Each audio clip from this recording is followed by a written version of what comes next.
Tune into KPBS podcasts where San Diego's voices come alive. Don't let the algorithm tell you what you like. Find things that you really enjoy. It's really powerful to see how the voice of the students impacted so much change. Seguimos aquí. We're still here. Listen now at kpbs.org/podcasts or wherever you listen.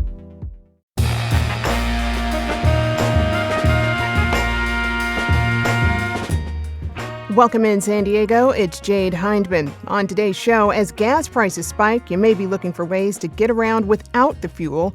Well, e-bikes are one option. We'll break down the possible new rules for them in San Diego. This is KPBS Midday Edition, connecting our communities through conversation.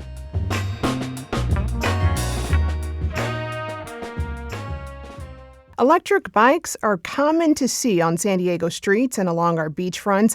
And they are a sustainable means of transportation, also a cheaper means these days. But the rise of e-bike riding has also led to a rise in injuries. The San Diego City Council is looking at adopting stricter rules for e-bikes, including banning the use of certain types by children under the age of 12. But many bike advocates are pushing back, saying more education and info are needed first and foremost. Aria Grossman is the policy manager for Circulate Planning and Policy, formerly known as Circulate San Diego. Aria, welcome back to Midday Edition. Thanks for having me. Glad to have you here. So the City Council is considering new rules for e-bikes. The Public Safety Committee approved going forward with this process of just taking part in a state pilot program. So tell us about what the city is considering here. Yeah, that's right. So last week, the Public Safety Committee moved forward with working to develop regulations to ban Class 1 and Class 2 e-bikes for children under 12 years old. This was authority given to cities in the county of San Diego a couple of years ago by state legislation AB 2234, which allowed cities to enact this specific ban up until 2029. And I want to break down those class types in a bit. But first, we don't know all the details that would end up in this ordinance, but similar efforts have implemented in several cities in the county, right? I mean, can you remind us about some of those efforts? Yeah, that's correct. So Coronado, Chula Vista, Poway, San Marcos, Carlsbad, maybe a couple others have already enacted this ordinance. And they all look pretty similar to what Councilmember Campillo put forward because, it's enabled by state legislation, so it kind of has to follow the same mold. So they're all Class 1, Class 2 e-bikes for under 12 years old and have similar fine and public education regimes. So what concerns do you have about these new rules? Well, I think, first and foremost, I'm just not so convinced that we have adequate data pointing to the lack of safety for Class 1 and Class 2 e-bikes, specifically for children under 12. We're seeing a lot of data and information being thrown out there, but we're not really able to disaggregate that in a way. So, for instance, the statistic we're seeing, it was in Councilmember Campillo's draft proposal, right? It's that in the past few years, there's been a 20% increase in incidents in children on e-bikes and e-motos, but we can't disaggregate between the Class 1, 2, and 3 e-bikes, between e-motos. How old are these children, right? Are just more children or more people riding e-bikes? There's just so many unknowns, in large part due to the lack of understanding on different classes of e-bikes and the distinction between e-bikes and e-motos, and as well on, the ages of kids riding these bikes and all of these types of things. All right. I hear you talking about e-motos and Class 1 and Class 2 e-bikes. Tell me about that. What are e-motos? Sure. So e-motos is kind of a general umbrella term for different vehicles that fall outside of Class 1, 2, or 3 e-bikes, which are defined under California state law. So these can be things like those kind of like seated, almost scooter type things that don't have pedals. Those would be e-motos, electric dirt bikes that, sometimes you see on streets, which you're not allowed to ride. Those would be e-motos. And any type of regular e-bike looking device, but, enables the rider to go above the speeds that are like legally defined for these different classes of e-bikes, would all be considered e-motos, and children already cannot ride these things. Right. So Class 1 and Class 2, what's the difference? Sure. So Class 1 e-bikes can get you up to 20 miles per hour with a pedal assist. So there's a little electric motor in there that can help you get up to 20 miles per hour, and then will function like a regular bike. Class 2 will also get you up to 20 miles per hour, but they can also have a throttle on the handlebar that'll help you get there. And then Class 3 are generally pedal assist. Sometimes they have a throttle, but can get you up to 28 miles per hour. And you already need to be 16 years or older to ride any of those, at the Class 3 e-bikes. But for all three types, they all must have pedals. I think that's kind of an easy way to distinguish between e-bikes and these e-motos, because e-bikes must have functional pedals and must have motors under a certain wattage. So tell me, how do you charge these bikes? Yeah, you can just plug the batteries right into the wall. Okay. Are there charging stations? No, usually you can detach the battery from the bike itself and bring it into your house. Okay, and take it into work or wherever you're at. Yeah, that's right. Some cities with the docked bike share programs, those bikes will have chargers in them, but generally just take them out of the bike. Interesting. Okay, so really they look and operate like a normal bike.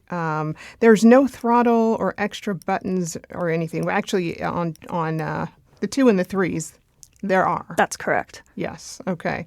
And what is the maximum speed Class 1 e-bikes can go? It's all 20 miles per hour? Class 1 and 2 are 20 miles per hour, and Class 3 is 28. So the class of bikes that could be potentially banned under, this proposed ordinance would cap out at 20 miles per hour, which, is a speed that you can get to on a regular bike. Like, kids can bomb down a hill at 20 miles per hour or higher already.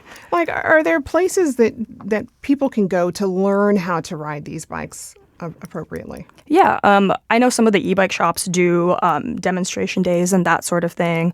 Circulate, the San Diego County Bike Coalition, a lot of these other bike safety organizations do a lot of education on just bike riding in general, because at the end of the day, these are bikes at different schools across the city and the county. Because, education on the different classes of bikes are really important for just safety, but also, from the consumer side of things. Parents need to know about the kind of bikes they're buying for their kids. Education is just going to be a really important component, as, if we see a ban or not for kids under 12 years old, e-bikes in general are here to stay, and it's just going to be a really important part of this new popular vehicle technology that we're seeing. I mean, as both the state and cities look to make riding these safer for everyone, do you see maybe a licensing that might have to happen in order for people to have an e-bike? I mean, it's possible. This proposal being put forward at the city, again, has to be pretty narrow because of what was enabled at the state level. But, other states and cities across the country have moved forward with such a thing, which, could possibly come with its own concerns, like putting barriers to riding bicycles is an issue in itself. But, for kids, provided they can complete some sort of safety education, might be a solution. Right. Well, in addition to this effort by San Diego's City Council, there's also a state bill from State Senator Catherine Blakespeare, who represents parts of San Diego's North County that is looking to really take action on e-bikes. Tell us more about that effort. Yeah, that's right. The bill is SB 1167, as you said, by State Senator Catherine Blakespeare, and it really takes the more consumer approach to this. Like I mentioned, the education is really important. So tightening definitions of what are considered not just e-bikes, but e-motos are not really well defined in California state law. So making sure that we have tight definitions of that, which is helpful for education and enforcement type things. And it also really directly goes after deceptive marketing and disclosures at the point of sale, because another issue that we're seeing with a lot of these bikes is that the people selling them are marketing them deceptively to make them seem like they're legal Class 1, 2, or 3 e-bikes, but that's not necessarily the case. And this can just be a huge problem for, again, parents who are looking to buy a safe bike for their kids. They need to have the correct information at point of sale. So it would standardize disclosures and, make those kinds of advertising practices more standard and ban types of deceptive marketing. Do you have any advice for families who may be considering going the e-bike route? I mean, what do they need to keep in mind? Families should really try to educate themselves on the different classes and, talk to their kids and figure out what might be appropriate for their kid at whatever age they are. Like, because we're seeing this sort of deceptive marketing as well, like making sure that you yourself can walk into the store with the information you need to buy a safe bike for your kid is really important. Circulate has a great e-bike toolkit out. It's on our website that really just like cleanly and simply, says what's in each class and, what helmets and that sort of thing that kids need to ride when using these bikes. Yeah, and we'll include that link to that toolkit on our website, too, that you just mentioned. Before we go, earlier I was mentioning how it's a way to get around that is sustainable for the environment, but also could be easier on your wallet, considering gas prices are so high. But how much do e-bikes actually cost? E-bikes can be pretty expensive. They're in the thousands, but, cheaper than a vehicle, better for you than riding a vehicle, better for the climate, and, more fun. All right. I've been speaking with Aria Grossman, Policy Manager with Circulate Planning and Policy, formerly known as Circulate San Diego. Aria, thank you so much. Yeah, thank you.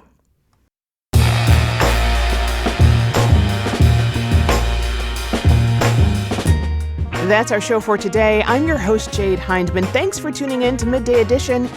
Be sure to have a great day on purpose, everyone.